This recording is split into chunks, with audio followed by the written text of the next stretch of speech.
Les amis, bienvenue. Aujourd'hui, on va parler de l'UFC Montréal le 10 mai. Salut, c'est Abdel de Blade Majedoub, mes vues dans la cage, saison 1, deuxième épisode, et je suis également un ancien Ultimate Fighter, saison 23. Aujourd'hui, on va parler de l'UFC Montréal. Enfin, l'UFC revient à Montréal. Après 10 ans d'absence, j'en avais parlé dans une ancienne vidéo, 10 ans d'absence, ils reviennent. Malheureusement, pour grand roi du public, il n'y aura pas Georges Saint-Pierre sur la carte. Ça fait mal au cœur, mais c'est comme ça. Georges sera là, mais bien sûr, autant que spectateur, autant il va travailler, il va faire des médias, il va faire des choses, il va être présent pour les fans, il va être présent pour supporter les combattants locaux, mais il ne sera pas dans la cage. C'est comme ça. L'UFC a fait plusieurs galas à Montréal. Et chaque gala, Georges Saint-Pierre était dedans.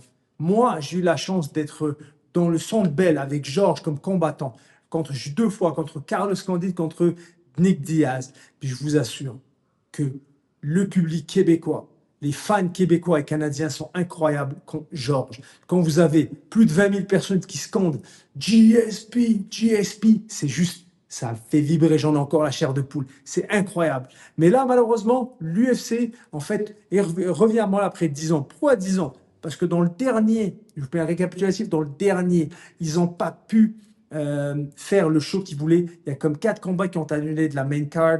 C'était vraiment très difficile. La moitié du centre Bell, pour ceux qui s'en souviennent, était fermé. Donc c'était catastrophique. Donc Dana White, après un dîner, j'avais eu à Vegas, après le Ultimate Fighter, il m'a dit, quand Georges se bat pas, moi je fais pas de gala à Montréal. 10 ans après, ils en font un. Bon, là on est là. Et là, on va avoir 2 ceintures à Montréal. La première, c'est Belal Mohamed qui va défendre sa ceinture. Et nous avons la Française Manon Fiorot qui va aller pour la tentative de ceinture contre Shevchenko. D'accord? Et donc, on a un autre combat que je veux commenter quand même parce que c'est mon frérot.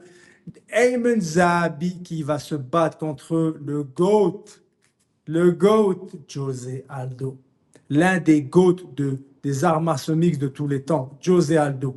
Ayman va avoir le combat de sa vie face à une légende. D'accord? Donc, on va parler des 3 combats.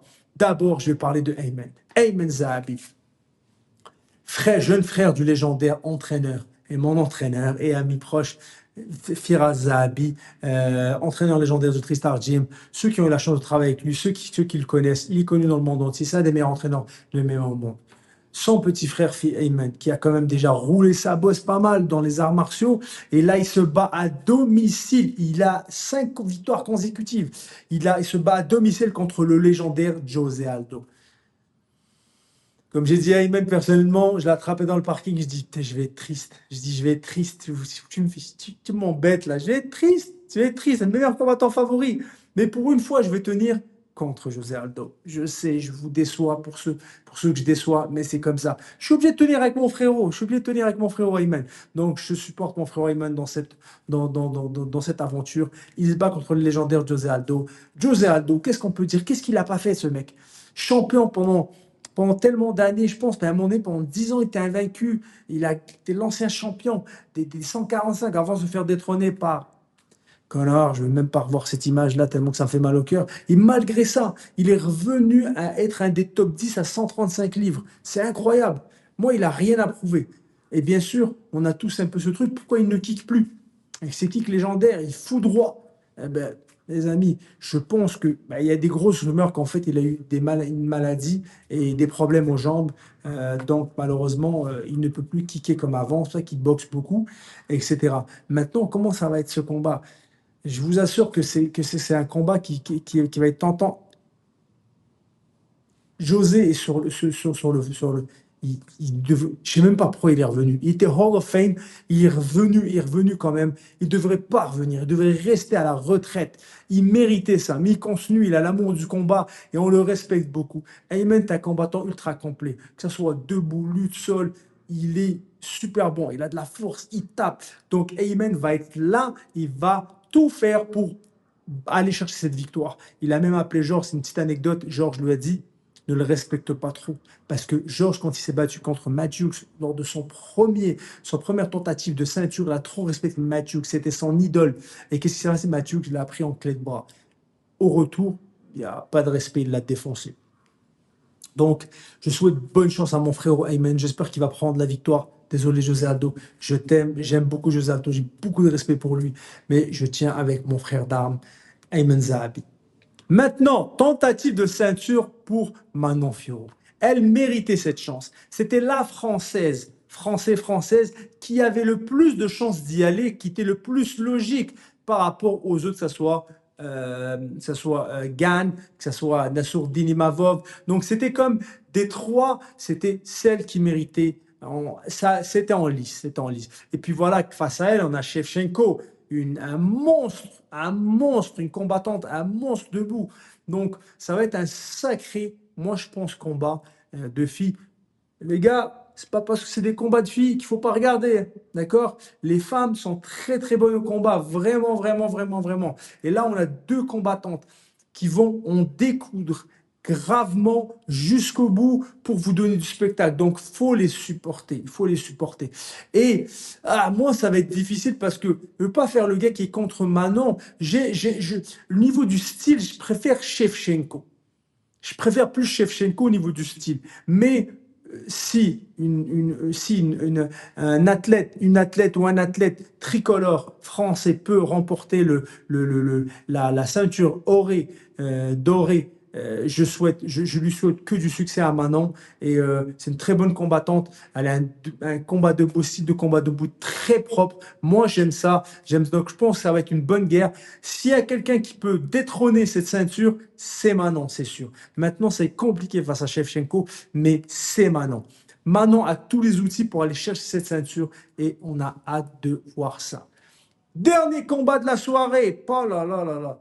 On a Bilal Mohamed qui va défendre sa ceinture contre monsieur Jack Della Maddalena. Alors les amis, je suis d'accord, je vais être franc avec vous. Je le connaissais même pas. Je pense même pas me souvenir que j'ai déjà vu un combat contre de lui.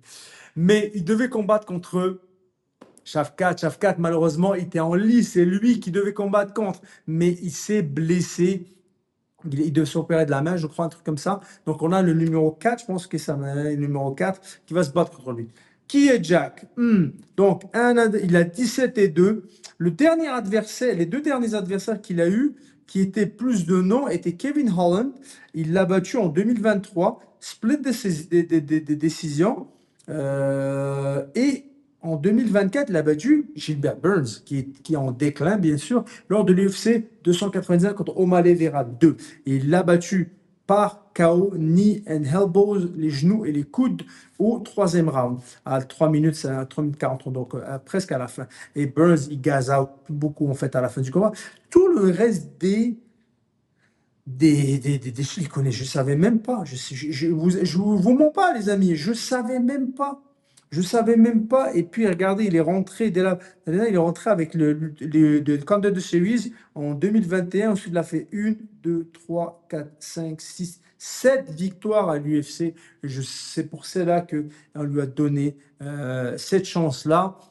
Maintenant, c'est sûr que Shavkat mérite, mais on aurait préféré voir ce combat mais il faut quand même que les champions restent actifs et il faut bien que Bilal défende sa ceinture. Il n'est pas très loin de chez lui, vous savez. Donc, aux US, c'est un gars qui est né à Chicago, je crois, mais il est au New Jersey. C'est un ancien partenaire, en fait, à nous, au Tristar. Il venait beaucoup. Donc, voilà. Donc, moi, de ce combat-là, je souhaite que mon frérot, Bilal Mohamed, gagne.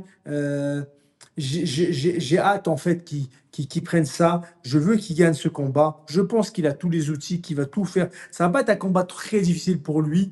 Donc, en plus, surtout depuis qu'il s'entraîne avec Khabib, c'est devenu un monstre au sol.